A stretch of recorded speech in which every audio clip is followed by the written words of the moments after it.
ይስጥልን ውድ የተከዘደ ኒውስ ተከታታዮች፣ ወቅታዊና አዳዲስ መረጃዎችን ለመከታተል ሳብስክራይብ፣ ላይክ እና ሼር በማድረግ ስለምትከታተሉን እጅግ እናመሰግናለን።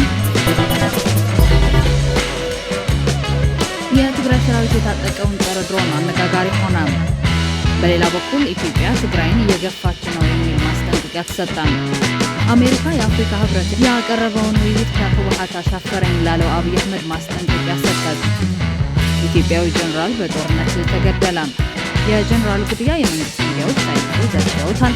እነኝና ሌሎች አብራችሁን ቆዩ። በቅድሚያ ኢትዮጵያ ትግራይን እየገፋች ነው የሚል ማስጠንቀቂያ ተሰጠ። ከታሪክና ትውስታ የመፋቅ ዓላማ ይዞ የመጣው ጦርነት የተፈጸሙት አርሜኒያዊ ወንጀሎችና ተዛማጅ ክህደቶች ያነጠፉት አስገዳጅ ፍቺ የመጣ መሆኑን ተመላክቷል። የትግራይ ነጻነት ድምጾች የተሰኘው ተቋም ባወጣው ማስጠንቀቂያ ነገሩ የአሁኑ ብቻ እንዳልሆነ በመጥቀስ በቅርቡ በንጉሥ ኃይለሥላሴ ዘመን የተፈጸመውን ግፍ በማስታወስ ዛሬም በባሰ መልኩ መቀጠሉን ገልጿል። የትግራይ ነጻነት ድምጾች የተሰኘው ተቋሙ በአሰራጨው መረጃ ጨቋኝ አስተዳደር በመቃወም ወያኔ በመባል የዘመን ዓመት ተነስቶ ነበር። ወያኔዎቹ በተካሄዱ ውጊያዎችን መቀሌን እስከመቆጣጠር የደረሱ ድሎች ተጎናጽፈው ነበር። ንጉሱ የእንግሊዝ ጦር አውሮፕላኖች በመጠቀም ከየመን በመነሳት ገበያ በተሰበሰበ ህዝብ ላይ ቦምብ በማዝነብ በሺዎች የሚቆጠር ህዝብ ጨፍጭፎ ነበር።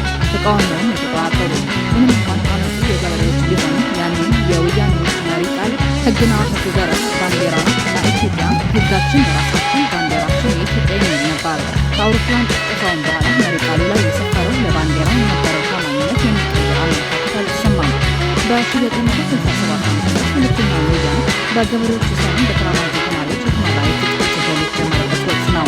ታጋዮቹ በደደቢት በረሃ ቆይተው ህዝብ ጋር ለመቀላቀልና ለመተዋወቅ በሐምሌ ወር ወደ ደጋ ሲንቀሳቀሱ የገብርኤል ዓመት ንግስ ለማክበር ገዳም ላይ ከተሰበሰበ ህዝብ ጋር ይገናኛሉ። ከብዙ ህዝብ ጋር ሲገናኙ ለመጀመሪያ ጊዜ ነው። የፖለቲካ ዓላማቸውን ሲያስተዋውቁ ዓላማችን ከሁሉም ኢትዮጵያውያን ጋር በእኩልነት የተመሰረተ ስርዓት ካልሆነም ነጻነት ነው ሲሉ አንዱ ቄስ ብድግ ብለው የመጀመሪያው ይሻላል እንጂ ትግራይ እኮ የሀገር መሰረት ናት፣ የጎጃም የሸዋ ሲባል እንጂ ትግራይ ውስጥ ከኢትዮጵያ ያነሰ ንጉስ ኑሮን አያውቅም፣ የትግራይ ንጉስ ሲባል ሰምተን አናውቅም ሲሉ ታጋይ ተማሪዎችን ሞገሱ። የህዝቡ ስሜት ካዩ በኋላ መጀመሪያ ላይ በተወሰኑ ዘንድ ሲቀነቀን የነበረው ትግራይ ሪፐብሊክ የሚለውን አጀንዳ ቀርቶ የኢትዮጵያን ስርዓት ማስተካከል ወደሚለው ቅኝት ተስተካከለ በማለት የትግራይ ሀገርነት ምስረታ እንዴት እንደቀረ አስታውሷል። አክለውም ለረጅም ጊዜ በነበረው ዘመናዊ ፖለቲካ ትርክት በትግራይና በኢትዮጵያዊ ወደፊት ግንኙነት ዙሪያ የሚነሱ ጥያቄዎች በተሳሳተ መንገድ ሲገለጡ ቆይተዋል። አብዛኛው ክፍሎች ትግራውያን ስለ መገንጠል ያሰቡ እንደሆነ ወይም የኢትዮጵያን መንግስታዊ አንድነት ለመተው እያማከሩ እንደሆነ አድርጎ ያቀርባሉ። የአገላለጽ አሳሳች ብቻ ሳይሆን ፍጹም ቅጥፈት ነው ሲል የተቸ ሲሆን ከዚህ ከእውነት ጋር ከተጣላ ትርክት በስተጀርባ ያለው እውነታ እጅግ አደገኛና የተወሳሰበ ነው። ራስን የማጥፋት ሂደት ነው። የአንድነትን ሰንሰለት በስልት እየበጣጠሰች ያለችው ኢትዮጵያ እንጂ ትግራይ አይደለችም። ትግራይ ላይ በተፈጸመው የዘር ማጥፋት ወንጀልና ክህደት አንድ ቀን ትግራይ የመለየትን መንገድ ብትመርጥ ታሪክ ይህንን ምርጫ እንደ ቅንጦት ወይም አመፅ አይቆጥረውም። ይልቁንም እንደ ብቸኛ ለትግራይ የቀረላት የምስረታ መንገድ ወይም ህልውና አስጠንቅቀዋል። የትግራይ ነጻነት ድምጾች የተሰኘው ተቋም ነጻነት ከሬታ ዓለም ብቻ የሚወለድ አይደለም። ከአብሮነት ስብራት፣ ከመበደልና ከቁስል፣ ከክህደትና በአንድነት የፖለቲካ ማህበር ውስጥ መቀጠል ውርደትን፣ ጥፋትንና መደምሰስን ብቻ እንደሚገባ ከመገንዘብ የሚወለድ ነው። በትግራይ ረገድ ወደ መለያየት ለሚወስደው መንገድ እያንዳንዱን ድንጋይ የሚሰጡ ራሷ ኢትዮጵያ ናት ሲል የገለጸ ሲሆን በዘር ማጥፋት ጦርነት የፈረሰ አንድነት አይናችን ጨፍን ሲሆን ፊት ለፊት አፍጥጠን እናየዋለን።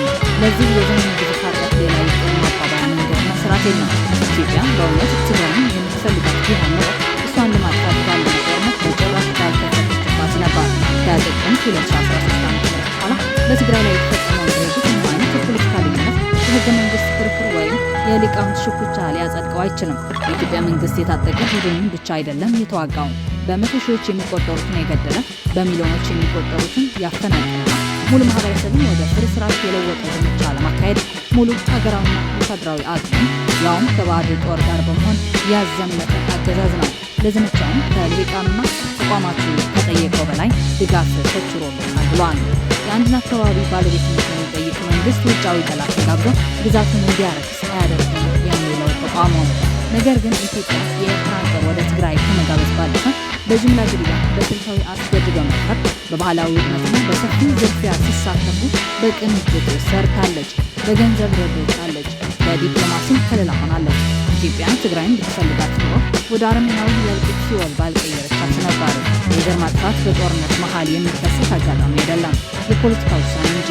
የጥቃቱ ስፋትና ቅንጅት ሲቪሎችን ሆን ብሎ ማጥቃት፣ የሆስፒታሎች፣ የትምህርት ቤቶች፣ የእርሻ ቦታዎች፣ የአብያተ ክርስቲያናት እና የቅርሶች መውደም ሁሉም ወደ አንድ አስፈሪ ድምዳሜ ያመላክታሉ።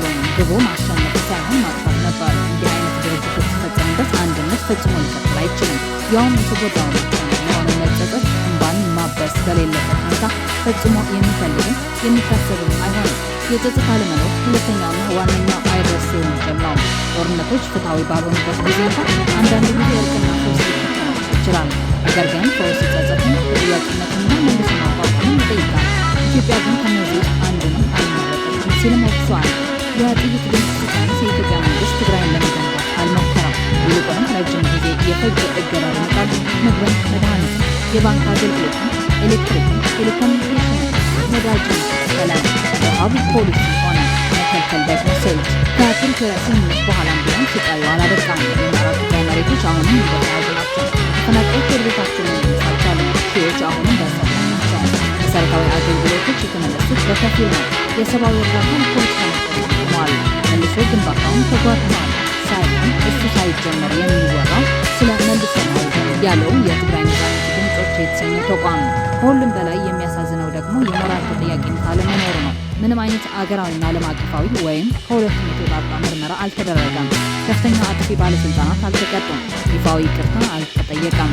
በተቃራኒ ተጎጂዎችን ያፌዙ ባለስልጣናት አሁንም በስልጣን ላይ ናቸው።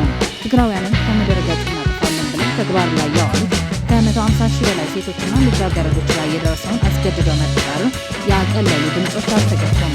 ይልቁንም እንደ ተራ ነገር ተቆጠሩ። የሞቱትን ለማልቀስ አሻፈረን የሚል መንግስት ያንተን ወገንተኝነት አስቀድሞ የቀበረ ነው።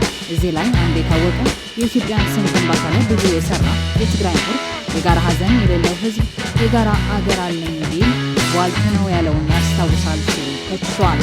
አክሎም በቁስል ላይ መላገጥ የትግራይ ውድመት ፖለቲካዊ ትርፍ ብለው ያመኑ ግብዛን ጥቂት አይደለም። ከጦርነቱ በኋላ የታየው ነገር የበለጠ ጨለማ ነው። የትግራይ መጎዳት ለፖለቲካ ትርፍ ማግኛ የሚፈልግ ሆኖ አይተናል። ሊቃውንትና ተቋማት በትግራይ መፈራረስ አልተሰቃየውም። ይልቁንም ከውድመቱ ተጠቃሚ መሆኑን ተማሩ። የትግራይ ፍርስራሽ ለድርድር መጫወቻ ሆነ። በትግራይ ማህበረሰብ ውስጥ ያሉ ክፍተቶች መጠቀሚያ ሲሆኑ ታዝበናል። በዘመኑ ባለስልጣናት ትግራይ በጭራቅነት ማስፈራሪያ ነው። አሊያም እንደ ትግራይ ትቀጠቀጣላችሁ፣ ትደቃላችሁ፣ ትበሽሻላችሁ በሚል ማስፈራሪያነት ስትጠቀስ በተደጋጋሚ ሰምተናል። ይህ የአንድነትና አብሮነት ይህ በባርነት ትእዛዝ ስር የማንበርከት ተግባር ነው ብለዋል።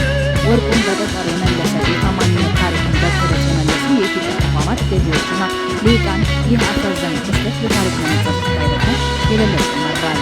ለዘመናት ትግራይ የኢትዮጵያ መንግስታዊና ሀገራዊ ማንነት ታለች። አክሱምን፣ አድዋን፣ ጽዮን፣ አልነጃሽን የሚገኙት ትግራይ ውስጥ ነው። ትግራይ ለኢትዮጵያ ስልጣን መሰረት ጥላለች። የትግራይ አርበኞች የኢትዮጵያ ሉዓላዊነት አስጠብቀዋል ሲል ያስታወሰው ተቋሙ ይሁን እንጂ ትግራይ በዚህ ዕለታዊ ክብር ተሰጥቷት አያውቅም። በተደጋጋሚ መከለል ቢደርስባት ትግራይ መከልከሉን ተከትሎ አይቀርም። የሚገርመው መለየትን ወይም ከሌላ ጋር የሆነን ለማሳካት የተሻለ እድል የነበረበት አጋጣሚ ብዙ ነበር። ትግራይ ግን የኢትዮጵያን አንድነት በቁርጠኝነት ስትጠብቅ ቆይታለች። በዚህ ረገድ ሊጠቀስ የሚችል አስረጅ ቁጥር የለውም። የኢትዮጵያ መንግስትና ተቋማት እንዲሁም ልሂቃንና መንጋው እሷን ለማጥፋት እስኪወስኑ ድረስ ትግራይ ጸንታ ቆይታ ነበር። ጥያቄው መንግስትና ደጋፊ መንጋ ልሂቃኑ በገዛ የአገር መንግስታዊ ዋነኛ መሰረታቸው ላይ ከምድረገጽ የሚያስወግድ አጥፊ መሳሪያ መጠቀምን ለምን መረጡት የሚለው ነው። በትግራይ ላይ የተከፈተው ጦርነት የኢትዮጵያ መንግስት የሞራል ውድቀትን ያሳያል። ህገ መንግስቱ ሲፈለግ እንደ መሳሪያ ጥቅም ላይ ዋለ፣ በማይፈለግበት ጊዜ ደግሞ ተጣለ። አንድን መስራች ህዝብ ለማጥፋት ሙሉ ኃይልን የሚጠቀም መንግስት የዚያን ህዝብ ታማኝነት መጠየቅ የሞራል ብቃት የለውም ሲሉ የገለጹ ሲሆን በአንድ በኩል ትግራይ ላይ የከፉና የበዙ በደሎች በመፈጸም ማርቀቅ፣ ማሳቀቅና ማራቅ የሚል አቅጣጫ ተይዟል። እንዲያውም ለምን ትረሳላችሁ ሂዱ እንጂ ህገ መንግስት እኮ የሚሄድ መብት ይሰጣል በሚል አስታዋሽነት እየተነገረ ትግራይ ከመንግስታዊ መዋቅርና ተሳትፎ ውጭ ሆና በመንግስታዊ ማነቂያዎች እንድትማቀቅ ሆን ተብሎ በስልትና እቅድ እና የሁሉም ተቋማትና ልሂቃን መንታ ተችሎት ይሰራበታል። በአንድ በኩል ትግራይን ገፍቶ ሳይሆን ገፍትሮ ማስወጣት፣ በሌላ በኩል ለመውጣት ሲታስብ ደግሞ መልሰው መውቀስና መክሰስ የመሰለ ብታይ ስልት ምን ይሉታል? አሁን ላይ የሚታየው እጅግ አስቂኝና አዲስ ነገር የኢትዮጵያ መሪዎች ትግራውያንን ከአንድነት ውጭ እያገኙ ነው። ትግራይን ያፈራረሰ መንግስት አሁን ደግሞ በትግራይ የመገንጠል ላይ ጥሪ የተሰኘ ይመስላል ሳይሆን ያስመስላል በማለት ያለው ሁኔታ ገልጿል። ቤቱን አቃጥሎ ጉድጓዱን መርዞ ቤተሰብ ጨምሮ የተረፉትን ደግፎ በስቃያቸው አላግጦ ከመንግስታዊ መዋቅር አውጥቶ በመጨረሻም ሌላ መጠለያ በመፈለጋቸው ከዳተኞች ማለት አገራዊ መልክና ደረጃ የያዘ የፖለቲካ ማጭበርበር ነው። መሪዎቹ የሚያስጨንቃቸው የትግራይ መለየት ሳይሆን ትግራይ አንድ ቀን አደግና ፍትህ ጠይቃለች የሚለው ስጋት ነው። ትልቁን ቁም ነገር ከቁም ሳይቆጥር ጥቃቅን ሰበቦች ላይ ይንጠለጠላሉ። ከመለያየት ይፈራል ያለው የትግራይ ነጻነት ድምጾች የተሰኘ ተቋም የኢትዮጵያውያን ሀገር ወዳድና ተራማጅ ልሂቃን መገንዘብ ያለባቸው ምንድን ነው ሲሉ ተጠቅቋል። በመጨረሻም አሁንም በፍትሐዊነትና በብዝነት የሚታመኑ ኢትዮጵያን የሚኖሩ የህልውና ድምጾች ይኖራሉ። ለእነሱ አንድ ተራማጅ መነገር አለበት። በትግራይ የራስን እድል በራስ መወሰን ሁኔታዎችና ግፊቶች የተፈጠሩት በመቀለ ሳይሆን በአዲስ አበባ ነው። ማንም ህዝብ መከታተል ስለሚወድ መለያየትን አይፈልግም። ህዝቦች መለያየትን የሚፈልጉት በአንድነት ውስጥ መቆየት ከመጥፋት ጋር እኩል ሲሆንባቸው ነው። አንድ ቀን ትግራይ ነጻነት እንድትመርጥ ይህ መለያየትን የመፈለግ ወይም የክህደት ተግባር አይሆንም። ይልቁንም የመደምሰስን የውርደትና በዝምታ የመጥፋት መንገድ የመቃወም ተግባር ይሆናል። ማንም ሰው ሌላ አካል ለፈጠረው አንድነት ሲል አልሞትም የሚል ህዝብ ሊወቅስ አይገባም። ማጠቃለያው አንድነት በጅምላ መቃብር ላይ ሊገነባ አይችልም የሚል ነጥብ ነው። አንድ ሀገር የራሱን ህዝብ እያጠፋ የዚህ አካባቢ ባለቤት ነኝ ሊል አይችልም። ዘር ማጥፋት ፈጽሞ መንግስት ታማኝነትን ወይም አብሮነትን ሊጠይቅ አይችልም። ኢትዮጵያ በእውነት ትግራይን የምትፈልግ ከሆነ መንገዱ በኃይል በክበበው አድቅቀው ዋጠው ሴራ ወይም በፌዝ የሚመጣ አይደለም። መንገዱ እውነት፣ ተጠያቂነት፣ መልሶ ማቋቋም፣ ፍትህና እውነተኛ የፖለቲካ እኩልነት ነው። እስከዚያው ግን ትክክለኛው አባባል ኢትዮጵያ ትግራይን እያጣች ያለችው ትግራይ መለየት ስለፈለገች አይደለም። ኢትዮጵያ ትግራይን እያጣች ያለችው እሷን ለማጥፋት ስለመረጠች ነው። የታሪክ መማር ብሎ ራሱን የሚጠፋበት መንገድ የሚመርጥ ህዝብ አይኖርም። የታሪክ ሽሚያና ክርክር ከህልውና በላይ ቅድሚያ የሚሰጠው ጉዳይ አይሆንም። እንደዚያም ሆኖ ማንም እንደገፋ ታሪክ ማስታወስ አይቀርም። ከህልውና በፊት የሚመጣ የአብሮነት ፋይዳ ሊታሰብ አይችልም። ምክንያቱም አብሮ መሆን በህልውና ውስጥ ፈተና ብቻ ስለሚሆን ማለት ነው። ፊሊስ ዱሌ የተሰኘች አሜሪካዊት አርቲስት ትዳርን ውስብስብነት ለመጠቆም በሚል በስላቅና በንጽህና የተናገረችው የሚስላት አባባል አለ። እኔና ባሌ ፍቺን እንደ አማራጭ ፈጽመን አይተነው አናውቅም፣ ባይሆን ስለ መገዳደል እናስባለን እንጂ ይላል። አባባሉ የትዳር ፋይዳ አብሮነቱ የሚያመጣው ትሩፋትና ብዜት ሆኖ ሳለ እስከ መከፋፈት ዋጋ ለመክፈል ማለትም ትርፍ ቀርቶ ዋናውን የሚያሳጣ ስሌት ውስጥ ያለው ከንቱነት ለማመላከት የተሰነዘረ ውጥስ ነው በማለት ገምግመዋል። በሌላ መረጃ ኢትዮጵያዊ ጀነራል በጦርነት ተገደለ። የጀነራል ግድያ የመንግስት ሚዲያዎች ሳይቀሩ ዘግበውታል። ጀነራሉ ማነው፣ የትና መቼ ተገደለ የሚለውን ዝርዝር መረጃ ይቀርባል። አገዛዝ እስከ ግንቦት ወር መጨረሻ ድረስ የሚዘልቅ አዲስ ወታደራዊ ዘመቻ አቅዶ በአማራ ክልል በበርካታ ቦታዎች ላይ ዘመቻ ለማድረግ አቅዶ እንቅስቃሴ እያደረገ ባለበት ሰዓት ይህንን ዘመቻ በዋናነት ማድረግ የፈለገው ግንቦት 24 ይደረጋል ተብሎ የታሰበው ምርጫ በሀገሪቱ የስጋት ቀጠና ተብለው በተጠቀሱ በዋናነት በአረንጓዴ፣ ቢጫ፣ ቀይ ቀለም የኢትዮጵያን ካርታ በመሳል ቀይ ቀለም ከፍተኛ የሆነ ውጊያ እየተደረገባቸው ያሉ አካባቢዎች፣ ቢጫ ቀለም ደግሞ ያዝ ለቀቅ የፋኖ ኃይሎችም የኦነግ ኃይሎችም የኢትዮጵያ ታጣቂ ኃይሎችም እየያዟቸው ነገር ግን በመደበኛነት ያልተቀመጡባቸው ቦታዎች፣ አረንጓዴ ደግሞ ብሎ የጠቀሳቸው ቦታዎች ወደ መሀል አካባቢ በአዲስ አበባን ሴንተር አድርጎ ወደ ዙሪያው አካባቢ ያሉ ከተሞችን አረንጓዴ ቀለም ቀብቶ ነበረ።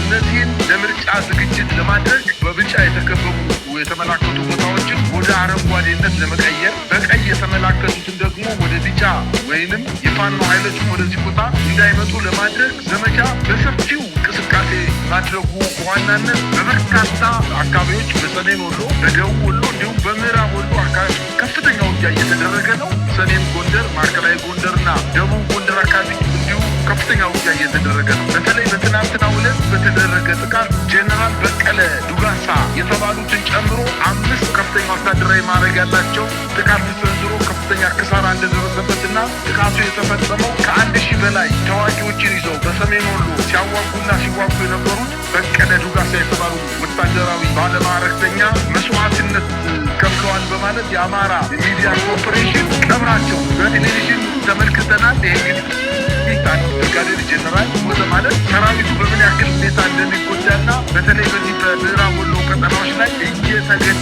ያሉ የመከላከያ ሰራዊት አስክሬናቸው ሳይነሳ የአሞራ ራስ የአውሬ ራሱ እየቀረ ባለበት ሰዓት የእነዚህ ሰዎች ልክ አገርን ከድንበር እንደተከላከሉ የኢትዮጵያን ዳር ድንበር ጎረቤት አገሮች አስደብረው በመሀል ሀገር ላይ የራሱ እየፈጀ ያለ ስርዓት የኢትዮጵያ ባንዲራ አልብሶ የቀብር ስነ ስርዓት ማካሄድ በህዝብ ላይ እንደመቀለድ ነው እየተቆጠረ ያለው። በዛም ማለ በዚህ አራት አጃቢዎችን ጨምሮ በርካታ ወታደራዊ መኮንኖች እንደተገደሉ ነው መረጃዎች የሚያመለክቱት። በወሎ ወግዲ ወረዳ በተለይ በትናንትናው ዕለት በተደረገው ውጊያ ከ146 በላይ የአገዛዙ ጦር እንደተመታ ይታወቃል። በዚህ ከፍተኛ ብስጭት ላይ የወደቀው የአገዛዙ ጦር ወደ ወግዲ ከተማ በመግባት ከ15 በላይ ሰላማዊ ሰዎችን ረሽኗል። እንደተለመደው በበርካታ ቦታዎች ላይ ውጊያ በሚከፈትበት ሰዓትና በተለይ በዋናነት የአገዛዙ ጦር ሽንፈት በሚደርስባቸው አካባቢዎች ላይ ወደ ከተማ ሸሽቶ የገባው ጦር እንቅስቃሴ የሚያደርጉ ማንኛው የሃይማኖት አባት ይሁን ነፍሰ ጡር ትሁን ሕፃን በጀርባዋ ላይ የምትንቀሳቀስ እናት ትሁን ሕፃናት ይሁኑ ያገኙትን ሁሉ እንዳውሬ በጥይት እየመቱ እየገደሉ እንደሆነ ነው መረጃዎች እያመላከቱ ያሉት። የትግራይ ሰራዊት የታጠቀውን ጸረ ድሮን አነጋጋሪ ሆነ። የኢትዮጵያ መንግስት አጋር የሆነችው አረብ ኢማራት ያጋጠማትን ቀጠናዊ ሽንፈትና የሀገሪቱን ሽንፈት ተከትሎ የአብይ አህመድ አጋር የሆነውን የሱዳኑ የመሐመድ ዳጋሎ አማጺ ኃይል ተመሳሳይ ሽንፈት ድንጋጤ ውስጥ እንዲወድቅ ምክንያት ሆኗል። ይህንን ተከትሎ ዓለም አቀፉ ታዋቂ መጽሔት ዘ ኢኮኖሚስት በጥር 28 ቀን ባወጣውና ኢትዮጵያ ወደ ጦርነት ተቀርባለች በሚል ርዕስ ባቀረበው ዘገባ ኢትዮጵያ ወደ ሌላ ዙር አስከፊ ግጭት አፋፍ ላይ እንደምትገኝ አስደንጋጭ ማስጠንቀቂያ ሰጥቷል። ሁኔታው ከድጡ ወደ ማጥ እየሄደ መሆኑን የሚያሳዩ አደገኛ ምልክቶችን በስፋት እየታዩ ነው ብለዋል። ነገሩን ይበልጥ አሳሳቢ ያደረገው የዲፕሎማሲው በር መዘጋት ነው። ባለፈው ጥር 22 ቀን የአፍሪካ ህብረት በፌዴራል መንግስትና በህወሓት መካከል ያለውን ውጥረት ለማርገብ ያቀረበውን የሽምግልና ጥያቄ መንግስት ውድቅ አድርጎታል። ጉዳዩ የውስጥ ጉዳይ ነው በሚል መንግስት የውጭ ጣልቃ ገብነትን እንደማይቀበል መግለጹ ሰላማዊ መፍትሄ የማግኘት እድሉን አጨልሞታል። በሌላ በኩል ደግሞ መንግስት ህወሓትን ከህጋዊ የፖለቲካ ፓርቲዎች ዝርዝር ውስጥ ማስወጣቱ ሌላው ትልቁ ጥፋት ነው። ይህ እርምጃ ህወሓት እንደ ህጋዊ አካል ከመንግስት ጋር ለመደራደር ያለውን እድል የዘጋ ሲሆን በህግ የሌለ አካል ጋር መደራደር አይቻልም የሚለው አቋም ሁኔታውን ወደ አስከፊ ትግል ቀይረዋል የሚል ስጋት አሳድረዋል። በመሬት ላይ ያለው ሁኔታ ውጥረት ምን ያህል እንደከረረ ያሳያል። እንኳን የኢትዮጵያ አየር መንገድ በትግራይ የሚያደርገው በረራ ወደ መደበኛ ሁኔታ የተመለሰ ቢሆንም የትግራይ ጊዜያዊ አስተዳደር ፕሬዝዳንት ጀነራል ታደሰ ወረደ እስካሁን ለስብሰባ ወደ አዲስ አበባ አለመሄዳቸው ትልቅ ጥያቄ ፈጥሯል። ይህ ሁኔታ በሁለቱ ወገኖች መካከል ያለውን ጥልቅ አለመተማመን በግልጽ የሚያሳይ ነው።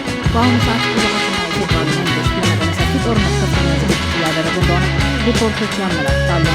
በሌላ በኩል ደግሞ የመንግስት ኃይሎች በቅርቡ የድሮን ጥቃት መፈጸማቸው ነገሮች ከቁጥጥር ውጭ ሊወጡ እንደሚችል ማሳያ ነው። የኢኮኖሚስት ዘገባ እንደሚያብራራው ከሆነ አገሪቱ ካለችበት የኢኮኖሚ ቀውስ አንጻር ይህ የሚመጣው ጦርነት የሚያስከትለው ጉዳት እጅግ የከፋ ሊሆን ይችላል። በመሆኑም ሁሉም ኢትዮጵያዊ ሁኔታው አሳሳቢ መሆኑን ተረድቶ ለሰላም መቆምን ሊያሳይ ይገባል ብለዋል። አሜሪካ በበኩሏ ሰሞኑን በትግራይ የታየው ክስተት የማንቂያ ደወል ነው ስትል አስታውቃለች። ባለፈው ሳምንት በትግራይ የታየው ክስተት ሁሉም ወገን ለሰላምና ለሁለንተናዊ መረጋጋት በጠንካራ ቁርጠኝነት ሊሰራ ግድ እንደሆነ የሚያሳስብ ክስተት መሆኑን በኢትዮጵያ የአሜሪካ አምባሳደር ኤርቪን ማሲንጋ ገልጸዋል። የአምባሳደር ኤርቪን ማሲንጋ መልእክት ተብሎ ትናንት አመሻሽ ላይ በኢትዮጵያ የአሜሪካ ኤምባሲ ይፋዊ የማህበራዊ ሚዲያ ገጽ ላይ በተሰራጨው በዚህ መልእክት አምባሳደሩ ዘላቂ ሰላም ለማምጣት ጠንከር ያለ ተግባራዊ እርምጃና በወደ ሰፊነት የሚደረጉ የሰከኑ ምክንያታዊ ውይይቶች አስፈላጊ ናቸው ማለታቸውን በተሰራጨው መልእክት ላይ የሰፈረው መልእክት ያትታል። አምባሳደር ማሲንጋ በዚህ መልእክታቸው ይህ አይነት ችግሮችን በውይይት መፍታት አካሄድ ለአካባቢው ዘላቂ ሰላም ብቸኛና የተሻለ መንገድ መሆኑ በአጽንኦት ገልጸዋል። ይህንን መልእክት ከአሜሪካ የአፍሪካ ህብረት ያቀረበውን ውይይት ከህወሓት አሻፈረኝ ላለው አብይ አህመድ ማስጠንቀቂያ መስጠት መሆኑ ነው። ይህ በዲፕሎማሲያዊ መንገድ እየተደረገ ያለው ጫና ሲሆን በወታደራዊ መስክ ደግሞ የትግራይ ሰራዊት የተጠቀውን ጸረ ድሮን አነጋጋሪ ሆነዋል። ከመቀለ እየወጡ ያሉት መረጃዎች ትግራይ ከኤርትራ ድሮኖች በ10 እጥፍ የሚበልጥ መታጠቋን አረጋግጠዋል።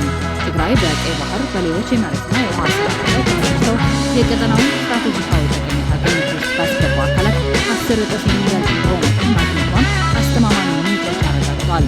እንደ ምንጮቹ ገለጻ ከትግራይ ስትራቴጂካዊ አመራር አባላት አንዱ የተራቀቀ ቴክኖሎጂን በማዳበር ላይ የተሰማራ ሲሆን ትግራይ ካለፉት ስህተቶች በመማር የመከላከያና አጥቂ ቴክኖሎጂዎች ባለቤት እየሆነች ነው። ትግራይ የሰራዊት አዛዦችና ፖለቲከኞች አንድ ያለመሆን ማለትም በምስሉ ከሻዕቢያ ጋር በምስሉ ደግሞ ከብልጽግና ጋር የመቆም አስተላለፍ የመጠላለፍ ክፍተት ቢኖርም የሰለጠነ የሰው ኃይልና የቴክኖሎጂ አቅርቦት እንደሌለ አረጋግጧል። የትግራይ ጦር አዛዥ አመራር አዲስ የግንባር አመራርና የስለላ ክህነቶችን አስተካክሏል ብሏል። ምንጮቹ ጸረ ድሮኖቹ የተለቀሱበትን ወይም የተገዙበትን ቦታ ከመናገር ተቆጥበዋል። ይህንን አደጋ የተመለከተው አብይ አህመድ በበኩሉ በትግራይ ልጆች መካከል የእርስ በርስ ጦርነት ከመለኮስ ባሻገር በትግራይና በአማራ ህዝቦች መካከልም የብሔር ግጭት ለመለኮስ ያቀናጀውን ሴራ የትግራይ አመራሮች በወሰዱት የትግራይ ሰራዊት ከጸለምት ማስወጣት እርምጃ ሴራው እንዲከሽፍ ማድረጉም ከአማራ ክልል የወጡ ተጨባጭ መረጃዎች እየጠቆሙ ነው። የሰሞኑን የፓርላማ ለቅሶ ወንጀለኛው መሪ ፍርሃት እንደለቀቀበት ብቻ የሚያሳይ መሆኑን ተረጋግጧል። ሰሞኑን የትግራይ ህዝብ በሻዕቢያ ሰራዊት ሲገደል ሲዘረፍ ነው ከኤርትራ ጋር የተጣላሁት ሲል የተሰማው አብይ አህመድ አንድም ነገር እንዳይገባ ትግራይን በከበባ ጠፍንጎ የእርዳታ እህል እንዳይገባ መንገድ ዘግቶ መሰረታዊ አገልግሎት ባንክ፣ መብራት፣ ኔትወርክ አቋርጦ ህዝቡን በረሃብ አገርጥቶ ትግራይን ከዓለም ነጥሎ በየዕለቱ በድሮንና በጀት ትግራይን እየደበደበ እንደነበር ይዘነጋዋል። ጦርነቱ ከቆመ በኋላ ከ2 ዓመታት በላይ የትግራይ ምድር በከበባ ውስጥ የግፍ ማት ሲወርድበት ነበር። ሻዕቢያን ጋብዞ ጦርነቱ ሲያስገባው የፈለገውን አይነት የበቀል እርምጃ እንዲወስድ መፍቀድ ብቻ ሳይሆን እንደ መርሰናሪ ሰራዊት ዳጎስ ያለ ክፍያውንም በሰዓቱ ለመክፈል ተስማምቶ ነበር። ጦርነቱ እንደጠበቀው በአጭር ጊዜ ተጠናቆ የትግራይን ሀብት፣ የስምነትን ንብረት፣ የግለሰቦችን ሀብትና ንብረት ወድሶ ክፍያውን ፈጽሞ አገሪቱን ባሻው መንገድ እመራለሁ ብሎ ነበር የተነሳው። ከጠበቀው በላይ ጦርነቱ ጊዜ ፈጅቶ መጠነ ሰፊ የህይወትና የንብረት ኪሳራ አድርሶ ኢኮኖሚውን አላሽቆ ብድሩን ሰማይ ድረስ ቆልሎ የዲፕሎማሲ ኪሳራ አስተናግዶ በስንት ተአምር በሌሎች ጣልቃ ገብነትና ስልጣኑን ከማጣት ተረፈ። ያ ከትግራይ ጋር በነበረው ጦርነት ምን ያህል አስጨናቂና አስፈሪ እንደነበር ቃል በቃል እንደ መብረቅ አስደንጋጭ እንደ ዶፍ ዝናብ ከባድ እንደነበር ራሱ ሲገልጽ ተጠቅሟል።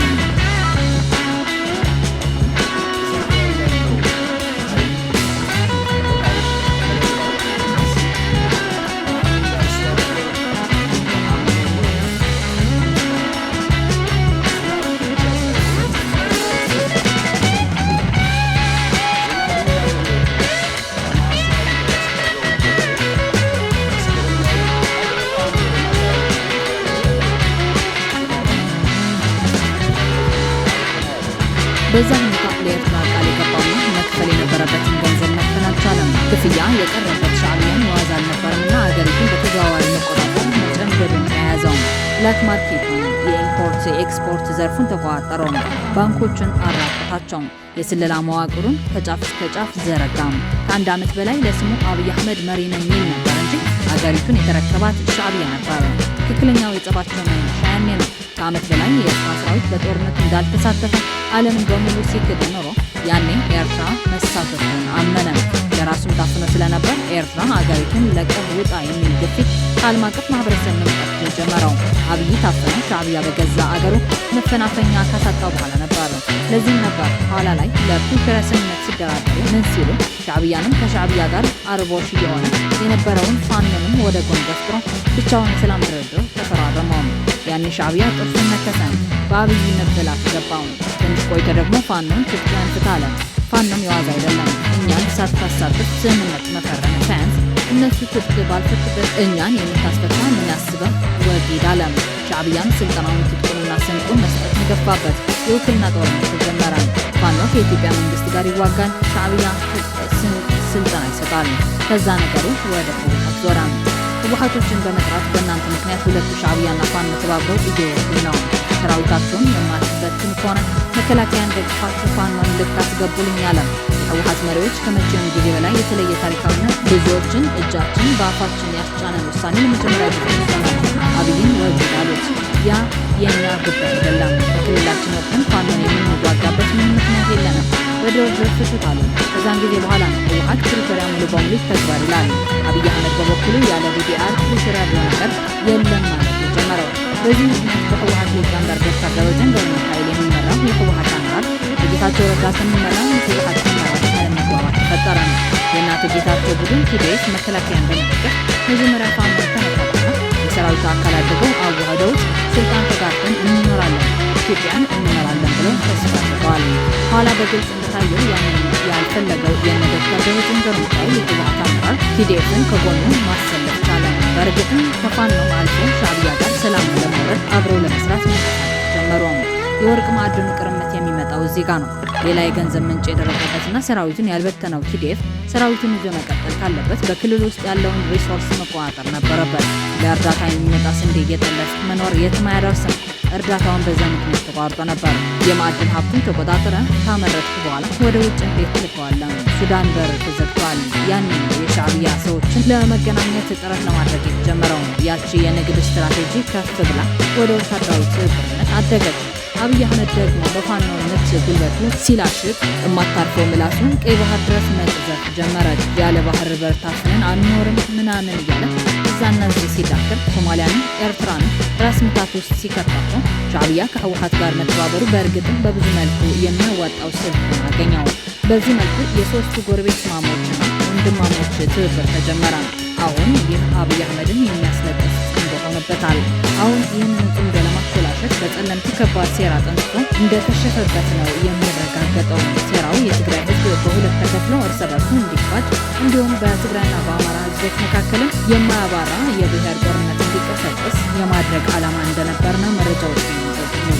ችግሩ የተፈጠረው በጸለምት አካባቢ የሚገኙ የመንግስት ጄኔራሎች የቲዲኤፍ ወታደራዊ አዛዦችን በቀጠናው ሰላም ጉዳይ ላይ በፕሪቶሪያው ስምምነት ጉዳይ ላይ እንነጋገር በማለት በተለይ በዋናነት በዛ አካባቢ የሚገኘውን አርሚ 11 የሚባለውን የሎጂስቲክስ ኃላፊና ወታደራዊ አዛዦችን ለውይይት ከጠሯቸው በኋላ በመከላከያ ካምፕ ከተገኙ በኋላ ተማርካቸዋል በማለት እንዲቀመጡ ካደረጉ በኋላ በጌታቸው ረዳ የሚደገሙ በተለይ በዋናነት ከ6 ወርና ከ5 ወር በፊት የህወሓት ኃይሎችን ከድቶ የመከላከያ ሰራዊትን የተቀላቀለው ሀጎስ የተባለ በዛ አካባቢ የሚንቀሳቀስ ይህን ሰው ወደፊት በማስቀደም ሙሉ ጦርነት ለመክፈት ከፍተኛ ግፊት ተደርጎ ነበረ። እንግዲህ በዋናነት ምንድን ነው የጦርነቱ ዓላማ ምንድን ነው? የቲዲኤፍ ኃይሎችን መምታት ነው? ቦታውን መቆጣጠር ነው? የህወሓት ኃይሎችስ ተሻግረው ጸለምትን፣ ወልቃይትን፣ ጸገዴ፣ ራያን መያዝ ነው? አይደለም። ይሄ በመንግስት ኃይል የተቀነባበረ ሴራ እንደሆነ የአካባቢው ማህበረሰብ በደንብ ተረድቷል።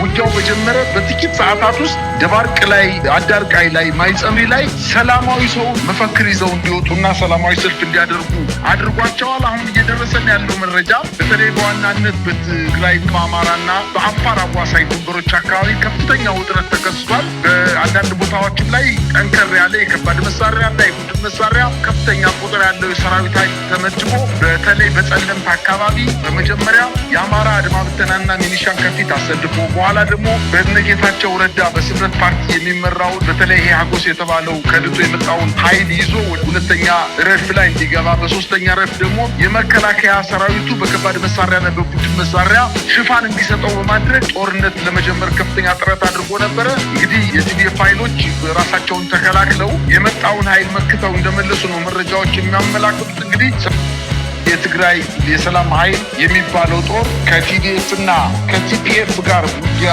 ሊገጥም የውስጥ ጉዳይ ስለሚሆን ዓለም አቀፍ ማህበረሰቡ እኔን የሚከስበት ምክንያት አይኖረው። ስለሆነም በአፋር ግንባር ብቻ ሳይሆን በራያና በጸለምት ግንባር እናንተ ውጊያ ብትጀምሩ እኛ ከኋላ ሙሉ ድጋፍ እናደርግላቸዋለን፣ የምትፈልጉትን መሳሪያ ተተኳሽ እንሰጣቸዋለን የሚል ሀሳብ አቅርበው ቲዲኤፍን በሶስት ግንባር ማጥቃት እቅድ ይዞ እየተሰራበት እንደሚገኝ ነው መረጃዎች እያመላከቱ የሚገኙት። ይህ እቅድ ሁለት ዓላማዎች አሉት።